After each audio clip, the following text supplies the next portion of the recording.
अमित शाह उत्तराखंड में कल तकरीर किए। देश का होम मिनिस्टर है,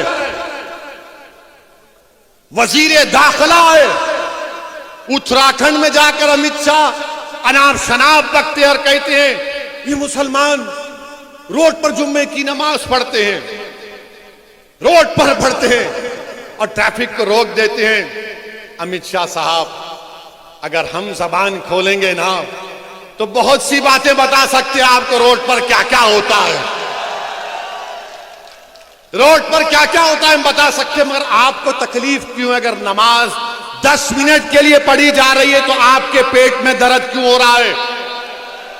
और अगर भारत में जुमे के दिन अगर किसी मुसलमान को नुकसान होगा अमित शाह, तो आप जिम्मेदार होंगे, क्योंकि आपने तकरीर करके अपने उन गुलामों को हुक्म दिया है कि जुमे की नमाज में मुसलमान ऐसा करता है।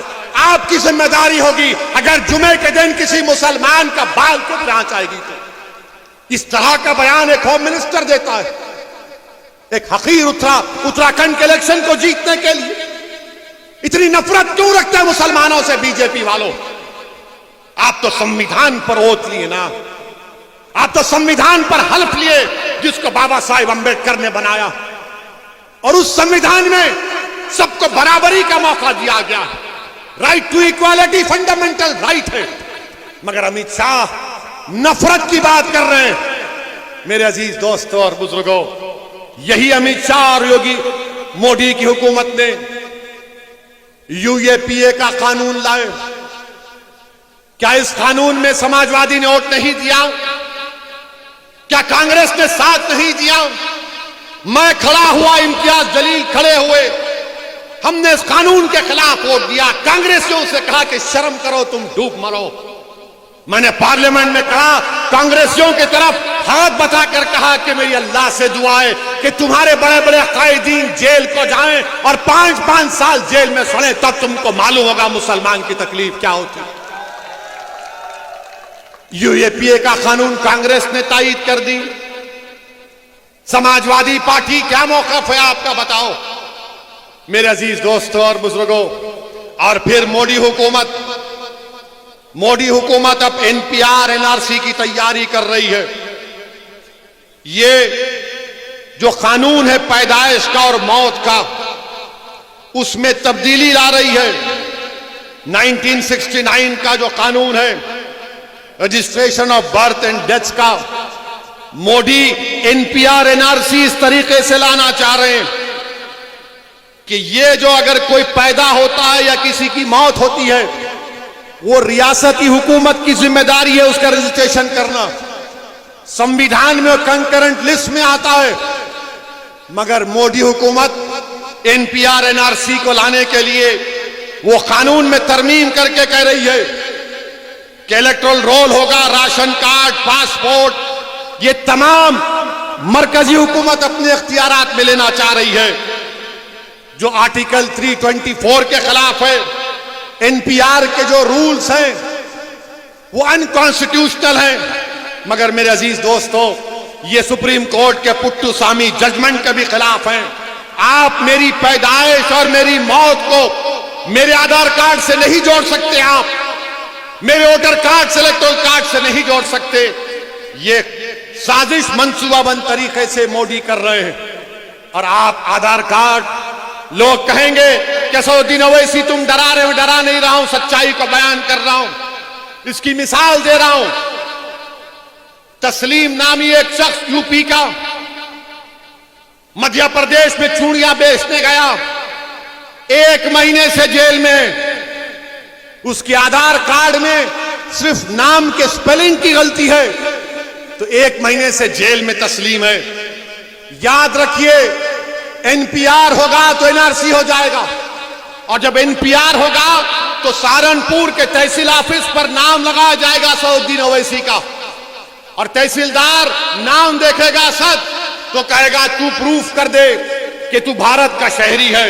और भारत के शहरी के लिए प्रूफ करने के लिए मुझे अपने मां बाप की पैदाइश को बताना पड़ेगा, उनका डेट ऑफ बर्थ और बर्थ सर्टिफिकेट लाना पड़ेगा।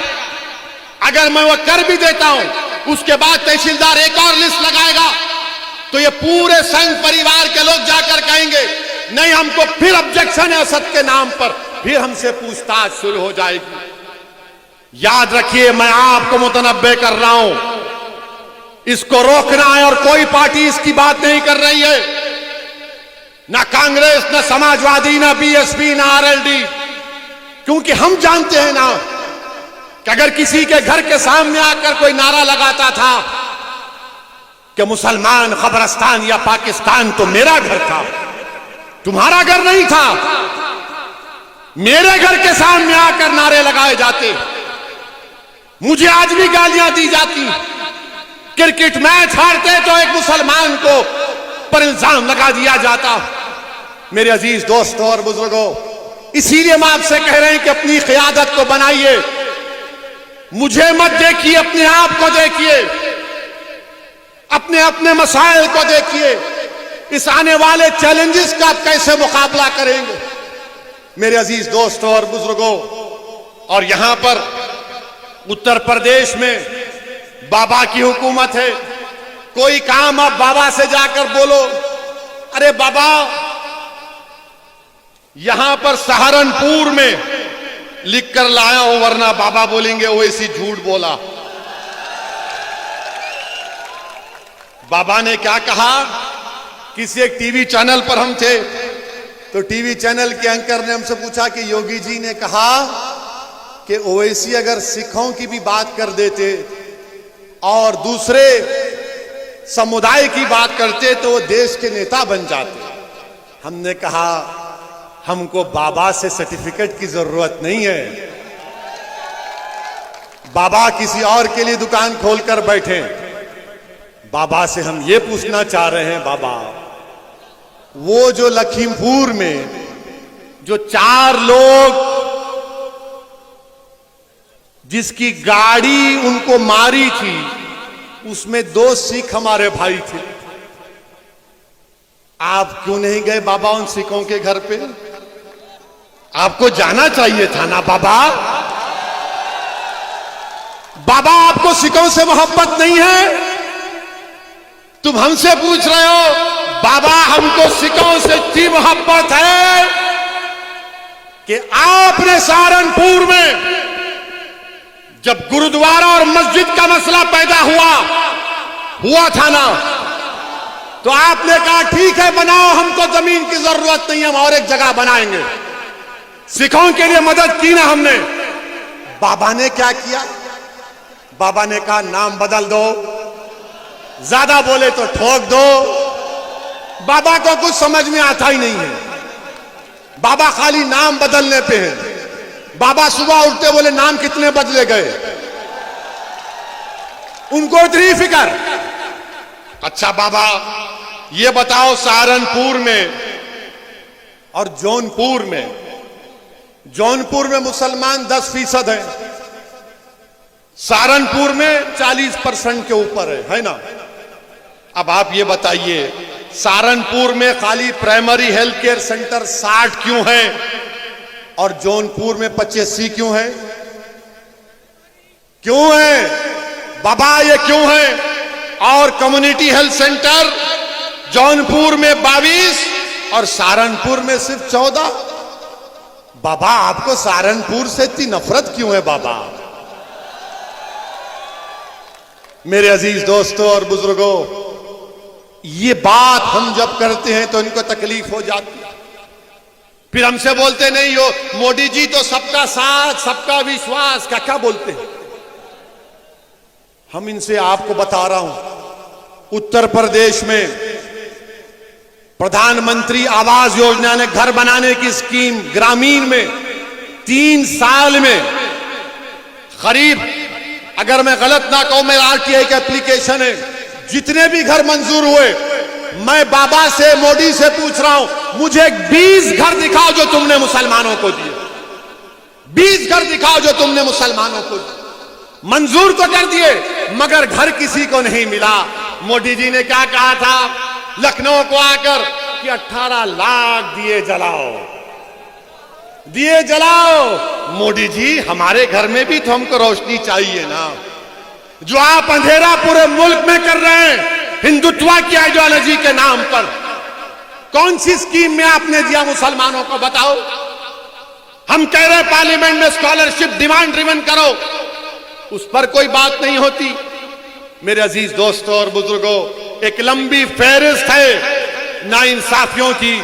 मेरी आपसे सिर्फ यही गुजारिश है कि मुत्तहिद रहिए, अपनी जमात से वाबस्ता रहिए और अपने हौसलों को बुलंद रखिए।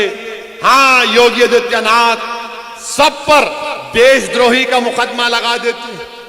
नहीं, वो क्यों पटाखे फोड़ा, वो क्यों खुशी मनाया? अरे बाबा, देशद्रोही का मुकदमा उसी वक्त लग सकता है जब तशद्दुद होता है। और ये यूपी की हुकूमत मुजफ्फरनगर के फसादात में आजादी के बाद 50,000 मुसलमान अपने घर बार को छोड़ दिए, जिन पर मुकदमे आयद हुए साथियों के ऊपर 1000 मुकदमे कोर्ट में खत्म हो गए। अखिलेश यादव की सरकार थी था, जब हम कैंपों में सर्दी में कर रहे थे तो अखिलेश यादव सैफई में बंबई से फिल्म स्टारों को बुलाकर नाच गाना देख रहे थे। जब हमको ओढ़ने के लिए रजाई नहीं मिल रही थी तो अखिलेश यादव की सरकार ने बुलडोजर लगा दिए।